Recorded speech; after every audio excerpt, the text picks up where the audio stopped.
Hi, I'm Dean Murray. I'm a cook at the Wisconsin room here at the American Club at Kohler, and I live in Kiel, Wisconsin.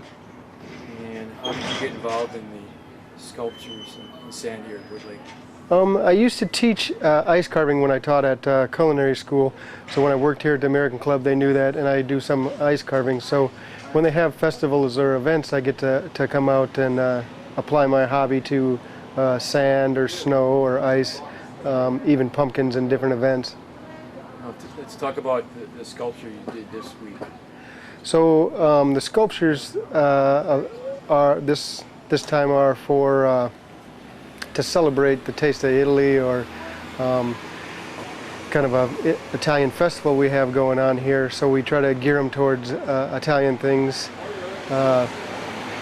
The sculpture I did is out on Highland Drive, and we like to have something big there that kind of pulls people in that says Italy. So I have a large Chianti bottle with a wedge of cheese next to it, and a grape cluster on the other side. And there's two mischievous rats or mice playing on it. One's trying to get a lick off the drip coming out of the top of the bottle, and the other one's laying on his back playing with a grape over by the grape clusters. I've worked on the sculpture for 3 different days. The carving part of the sculpture took me about 20 to 22 hours to carve and finish. Yeah. It's about an 8-foot tall sculpture.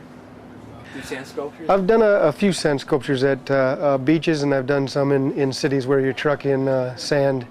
And I've worked with these guys down in Milwaukee on a job. So there's sand to be done in different places. It's not always in a beach. As you can see here, we're in the middle of a shopping mall on a concrete surface. So sand can be done in quite a few different venues. It happens in shopping malls quite a bit. It happens in parking lots in different places. And obviously on the beaches, yeah. Okay. Anything else? You get a lot of enjoyment, pleasure out of doing something like this, and hearing comments? Well, people ask all the time, and it's, ice, sand, snow, they're always like, this takes you so long to do, you have the patience to do it, and then, it might only stand up for, these will stand up for probably a month, but, some of the ice carvings, they crash within hours of when you finish them, and they're like, how can you do that? How can you spend 24 hours carving that and then have it crash? For me, it's the journey and seeing what I can put together in that amount of time than it is the finished piece staying there for a long time. I want to enjoy the process of getting it there and then see it done, take a couple photos, and then I'm usually not too worried about what happens to it after that. What else you can do about it? No, there's not a lot to do about it. I like to call my art biodegradable art because I do, if it doesn't melt, mold, rot, fall down, I do cheese for a couple companies, do some sculptures for them, and that's going to mold, and the ice melts or crashes down, and the sand's eventually going to come down. So biodegradable art, and I don't do anything permanent because I don't want to come back and see my mistakes later. If I walk up to it, most people walk up to it, see the whole thing, and they don't see the little details that might be a mistake, and I see those, so I wouldn't want a piece of my work cast in bronze and set out there where I'd have to look at it over and over and over again. Now, the design, is it your own design, or are you working on it? Yeah, the design was my own design, and it was out of my head. Of course, being cartoon type rats, a lot of the kids have already walked up and said, hey, it's Ratatouille, and I'm like, no, he doesn't have a chef's hat, on. They're a little bit similar, but they're not. I mean, it's just out of my head. Well, this is the second year we've been here, and it's for an Italian-themed festival, and so we have to come up with some, something different from last year, and so on Brian's side, he's doing a Roman architectural scene from Roman history with the Pantheon, and I think it's a chariot rider coming in. And then this is focusing on Italian opera and theater. And so the story of Pinocchio and Pagliacci and Madame Butterfly are all Italian famous operas. And then the fat lady singing in the back at the end. The sand is fantastic. This sand is so fine that if it was dumped on the beach, it'd blow away in the wind eventually. So it's really not good for anything. They call it cow sand, and they just use it for cow beds. But for us, it's just ideal material because it is so fine. It shows every tool mark possible. So really clean, carves well. It's a real treat. Let's talk about the tools you're using. Well, these are my detailing tools. I really only use 6 tools, and these are just palette knives you use for oil painting. And this is hands down my favorite tool. This is a cement finishing tool, but it's just basically a larger version of this. And then I use this for large block out and brushes and levels, of course, things like that. But that's about the extent of my tools. Some people have a lot more. We started carving this on Tuesday, so we're right about the halfway point for this sculpture. So when we look, yesterday I was going, boy, we got a lot of work to do. But then when I think about it, that we're halfway done, now that the forms are off, that takes time, and so it's going to go a lot faster. Let's talk about the forms in that process of right. in the sand. Well, the trick to sand sculpting is you have to get the sand wet, but you have to get it compact. And when you go to the beach and a kid tips a bucket upside down, he's tipping over compacted sand inside of a form. And so we need to build forms too, but ours are on a big scale, and this is the base form for this sculpture. And so there are 3 other sets on top of this, but it's reinforced with 2x4s, and we tamp it with a machine and get it as hard as we can. But we also really try to find the right kind of sand, and it's not just how it carves, but it has to be strong enough that it'll hold its shape and stuff. And so, Very dense. Yeah, it does keep it dense. I don't forget what the weight ratio is, but like a 5-gallon bucket of sand weighs like 120 pounds, but 5 gallons of compacted sand weighs like 128 pounds or something. It's quite a bit heavier. So when you're completed with this, give me an estimate how many hours. Yeah, let me think. 10 times. This is probably 100 hours, man hours into this, and so this is what you would see at the World Sand Sculpting Championships, because team competitions, they're allowed 100 hours. And so that's about this much time, which is kind of a nice way to think about it. As far as other competitions, you travel around the country? I used to go to competitions, and that's how I got started, but I go to maybe one competition every 4 years now. I just don't compete because I'm so busy doing this. But they are a lot of fun. Brian's going to the World Championships this year, and last year he got 3rd place in teams. But I've got a family at home. It's just hard for me to travel because I travel in this business right here about 160, 80 days a year. So this keeps me plenty busy on the road, and I get yelled at if I have too much fun. I go to everything. Now you're the owner of a sand sculpting company. You want to talk about that? Well, I just own the business, but I work with, 3 or 4 other guys, and we travel all over. I've done sculptures in 25 foreign countries now, and we've done somewhere around 600 of these, and some of them were world records, but it's a fun job. It has its moments. We just did something in Times Square in New York City, and that's just a nightmare working in that area with the logistics problems that they have. Trying to get to it? Yeah, just the logistics. They had to start at midnight and stuff, and this is like the ideal outdoor working conditions right now. This has been perfect. This is a one-of-a-kind creation. It's unfolding right before our eyes, but it's the Pantheon in Rome, and it's going to be an emperor here riding through the center of town in a chariot, and like an old Roman triumph that they would have, like a parade almost, in the center of Rome. So, celebrates Italy's history, the Roman Empire at its peak.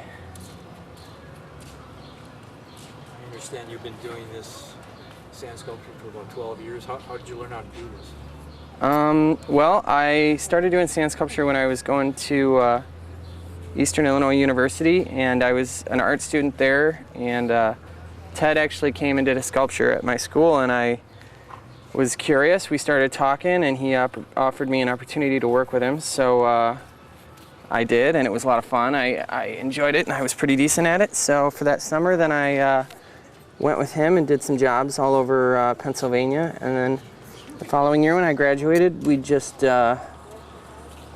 he kept calling me to go on jobs here and there, and it was 12 years ago, and so now I do this about 6 months out of the year and travel all over the world and make sand sculptures, and the rest of the time I do professional murals and paintings on canvas or large paintings for homes and businesses and restaurants, and sometimes I'll do commission paintings on canvas. I actually did a commission painting for Bobby Hull, famous Chicago Blackhawk, and did his portrait for him.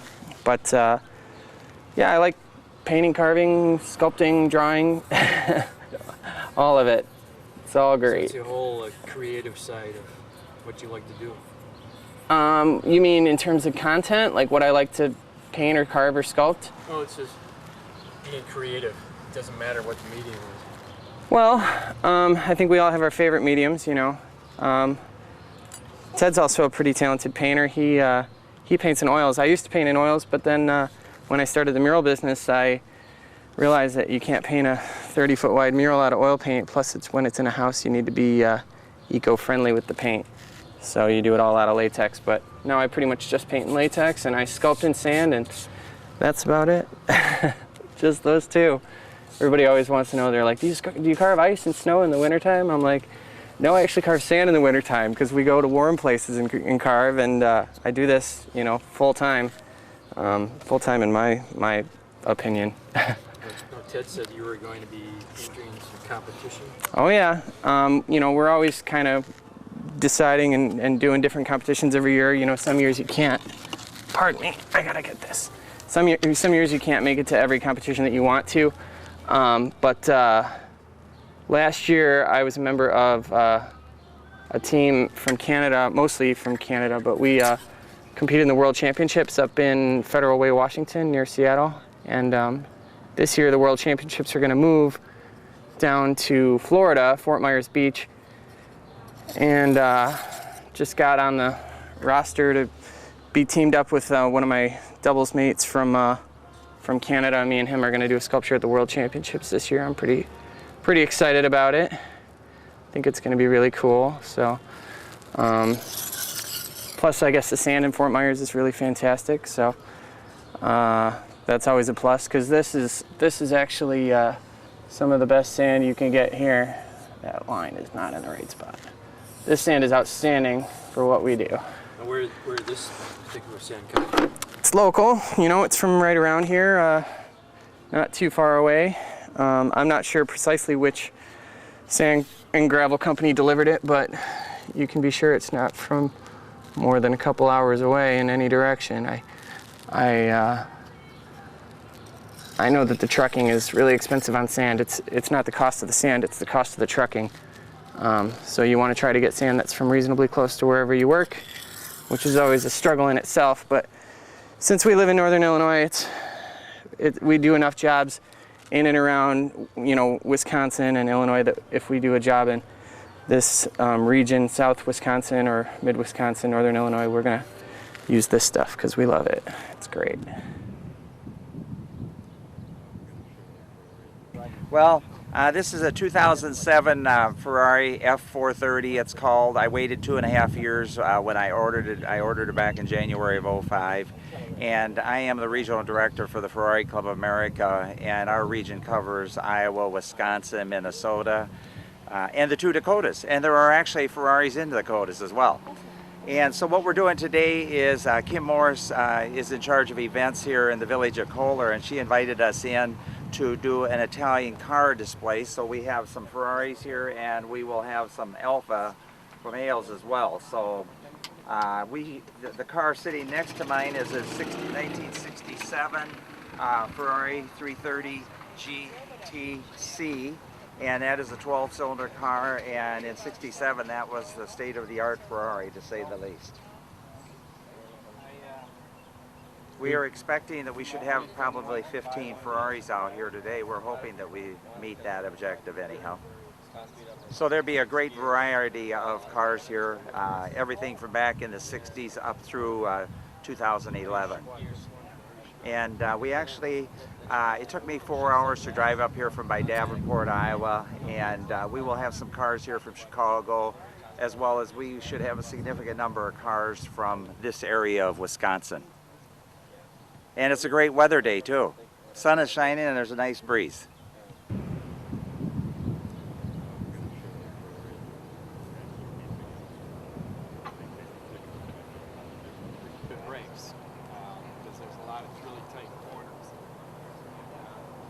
coming into one, you know, going past pit lane at 150 plus miles an hour, and you've got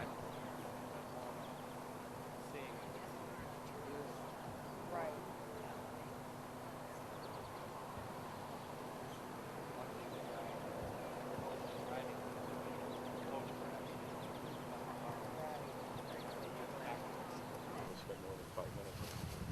Yeah. Actually, with the breeze, it's pretty nice out. Opera Company, and we're here for the next hour and a half to give you a sampling of Italian music to put you in the mood for the festival. We have a gondola behind us, and you'll be hearing wonderful, both popular Italian music as well as opera arias and ensembles. So stop along your way, visiting other things to give a listen. These are the studio artists from the Florentine Opera from this past season, and I think you're in for a real treat. So enjoy, and we're happy to be here.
Oh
male dir vorrei, con te tu mi vedrai, io ti voglio bene assai, e tu non pensi a me, io ti voglio bene assai, e tu non pensi a me.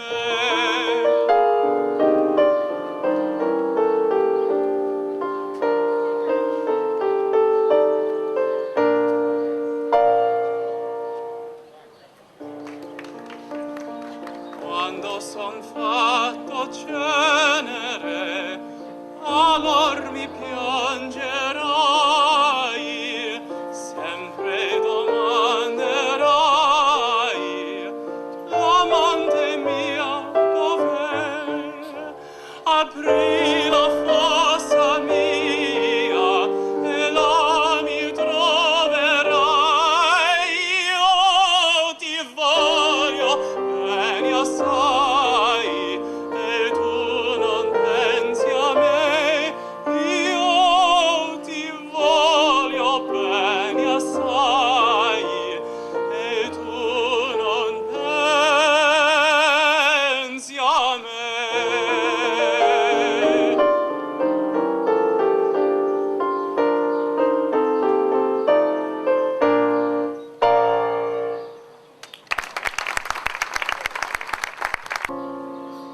In Napoli, where love is king, when boy meets girl, here's what they sing.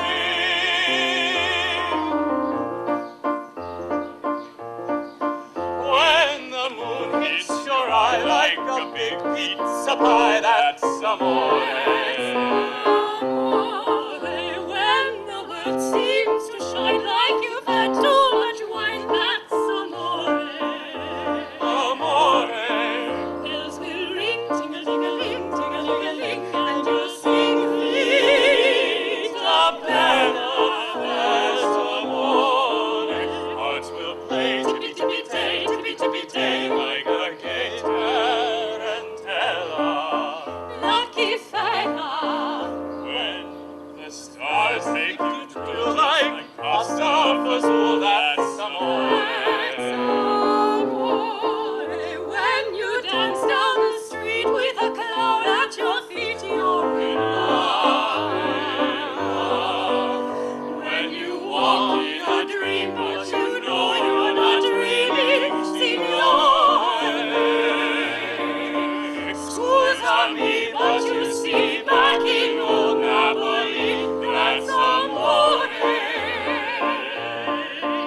Bells will ring, ting-a-ling-a-ling, ting-a-ling-a-ling, and you'll sing Vita Bella, that's amore. Hearts will play tippy-tippy-tay, tippy-tippy-tay, like a gay tarantella. Lucky fella. When the stars make you drool just like pasta fazool, that's amore. When you dance down the street with a cloud at your feet, you're in love. When you walk in a dream, but you know you're not dreaming, signore. Scusami, but you see, back in old Napoli, that's amore.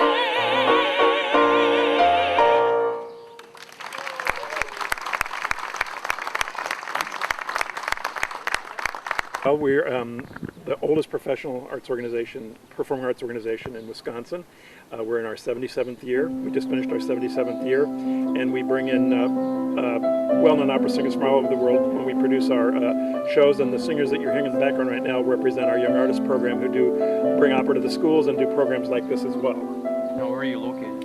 In Milwaukee. The Florentine, it's called the Florentine because it was founded by a group of Italian immigrants who got together and sang Italian opera choruses in the early 1930s. Now, Do you think that students are gravitating to this type of? We're getting a lot of young school-age students in our productions, and we also take a small opera to almost 13,000 students all over southeastern Wisconsin every year. So we introduce, from kindergarten on, we take opera into the schools and introduce them to this art form, which is now over 400 years old. So it's really exciting to do that. Are there also stage performances that are going on? We do 4 main performances at the Marcus Center in downtown Milwaukee with the Milwaukee Symphony Orchestra in the pit, and like I said, we have a combination of up-and-coming young opera singers as well as well-established stars who sing at the Met and the Scala in San Francisco. You know, coming to an event like this, do you do other events We do a lot of outreach events all over the area. We see about 18,000 people in these types of events every year. We do a series of performances at Altera Coffee on the lake every summer. And this is our first time here, but this is sort of typical of the types of things we do in the summer, which is a great way to introduce people to the art form in a nice, relaxed type of setting. Many times you're performing indoors. Outdoor settings are quite different. Well, in the summer we do a lot of outdoor performances, and we just hope that the Wisconsin weather cooperates. Anything else you want to add about the company? Well, just that we're really excited to be a part of the culture of southeastern Wisconsin. We hope that people who haven't tried us will come to Milwaukee and see a main stage performance, and this is a way to sort of hopefully draw them in.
Here at the Shops of Woodlake Kohler for a celebration of Italy, and I'm painting a Tuscan countryside. I'm using my acrylic painting techniques to build the surface up.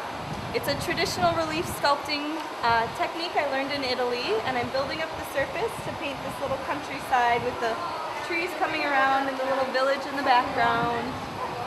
So. How long have you been painting?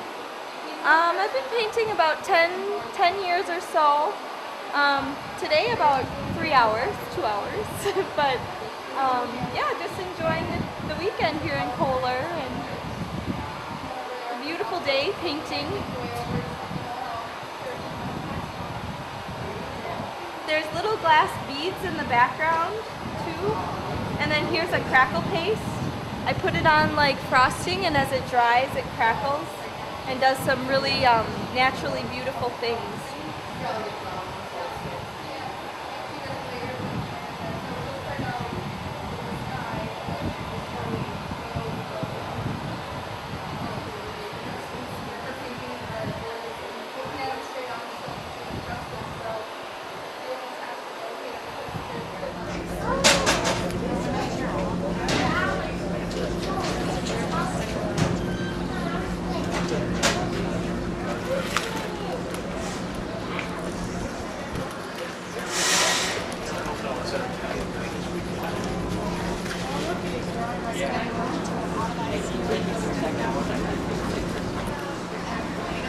My kids like to play with the chalk, so we sit down and make colorful pictures of cartoons all in our neighborhood, and people used to enjoy it, so people would invite me to festivals to beautify the festival grounds as well. Now, do you travel around the country doing this? No, just locally, local festivals here in Wisconsin. I might travel and do it more, but I do other types of art as well, you know, illustrator, painter, and I do murals and things like that. So, yeah, I do travel with that more so than the chalk art. Well, you must have had some kind of schooling. Oh, I'm self-taught. Yeah, sometimes it's a better way because when you really want to learn something, you gravitate towards it on your own. You tend to be very thorough about, you know, what you teach yourself.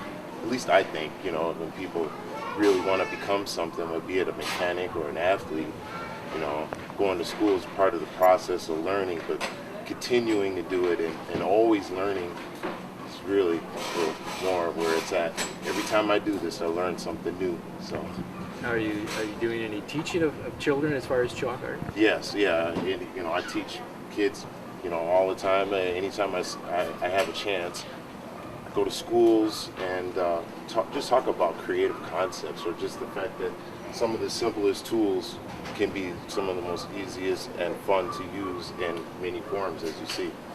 Well, yeah, this is the Sistine Chapel, creation of Adam by Da Vinci, and I just thought it'd be fun to take something that's famous for being on the ceiling in Italy and bringing it to the ground here. It's a masterpiece. That's for it lasts as long as people remember it, and I think that's the whole point. Is it's creating a memory here, and for people to see the artwork and know that it's temporary. Sometimes they take it in a little bit more, but that's what it's for. It's for the memory.